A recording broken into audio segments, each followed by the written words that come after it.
కలియుగ దైవం శ్రీ వెంకటేశ్వర స్వామి బ్రహ్మోత్సవాలను కనుల పండుగగా నిర్వహిస్తారు. నిత్యం గోవింద నామాలతో మారుమ్రోగే తిరుమలగిరులకు మన తెలుగు రాష్ట్రాల నుంచే కాక వివిధ దేశాల నుంచి భక్తులు తరలివస్తారు.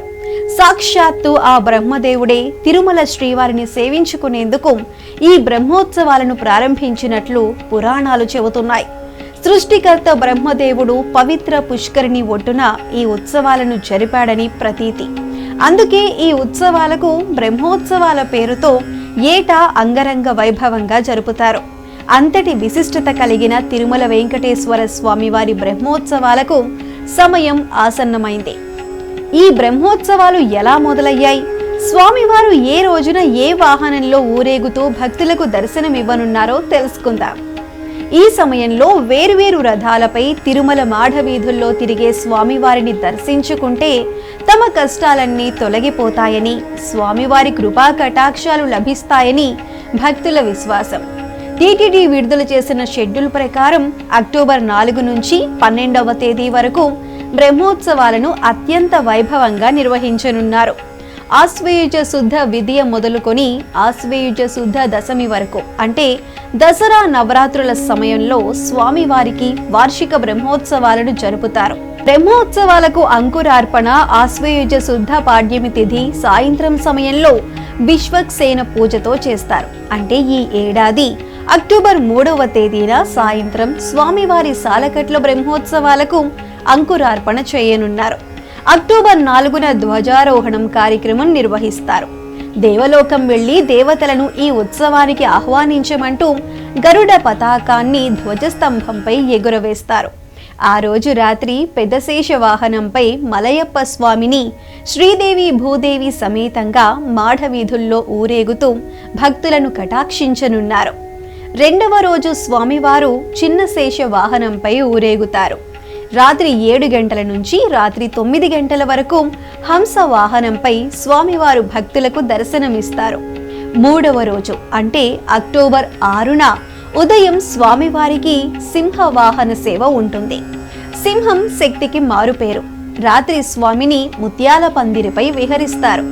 ముత్యాలు స్వచ్ఛతకు ప్రతిరూపం. 4వ రోజు అంటే అక్టోబర్ 7వ తేదీ ఉదయం శ్రీవారు తన దేవేరులతో కలిసి కల్పవృక్ష వాహనంపై ఊరేగుతారు. కల్పవృక్ష వాహన సేవను దర్శించుకోవటం వల్ల కోరిన కోర్కెలు తీరతాయని నమ్మకం. సాయంత్రం స్వామివారు సర్వభూపాల వాహనంపై అన్ని లోకాలను పాలించేది నేనే అంటూ భక్తులకు దర్శనమిస్తాడు. 5వ రోజు మోహిని అవతారంలో స్వామివారు జగన్మోహనుడిగా దర్శనమిస్తారు. సాయంత్రం శ్రీమన్నారాయణుడిగా తన వాహనమైన గరుడ వాహనంపై ఊరేగుతారు. 6వ రోజు హనుమంత వాహనంపై ఊరేగుతూ స్వామివారు కనుల పండువగా దర్శనమిస్తారు. సాయంత్రం గజవాహనంపై తన దేవేరులతో కలిసి శ్రీవారు మాడవీధుల్లో విహరిస్తారు. 7వ రోజు సూర్యప్రభ వాహనంపై ఊరేగనున్నారు. సాయంత్రం చంద్రప్రభ వాహనంపై స్వామి దర్శనమిస్తారు. 8వ రోజు స్వామివారు బంగారు రథంపై ఊరేగుతారు. దీనిని రథోత్సవం అంటారు. శ్రీనివాస గోవింద, శ్రీ వెంకటేశ గోవింద, భక్తవత్సల గోవింద, భాగవత ప్రియ గోవింద అంటూ గోవింద నామస్మరణ చేస్తూ రథాన్ని భక్తులందరూ లాగుతారు. రథంపై ఊరేగే స్వామిని దర్శించుకుంటే మరుజన్మ ఉండదని విశ్వాసం. రాత్రి స్వామివారు అశ్వవాహనంపై ఊరేగుతారు. బ్రహ్మోత్సవాల్లో 9వ రోజు అంటే చివరి రోజు ఉదయం శ్రీదేవి భూదేవి సహిత స్వామివారికి చక్ర స్నానం చేయిస్తారు. ఆ సమయంలో ఆ పుష్కరిణిలో మునక వేసిన వారు సర్వపాప విముక్తులవుతారని ప్రగాఢ విశ్వాసం. సాయంకాలం ధ్వజావరోహణం నిర్వహిస్తారు.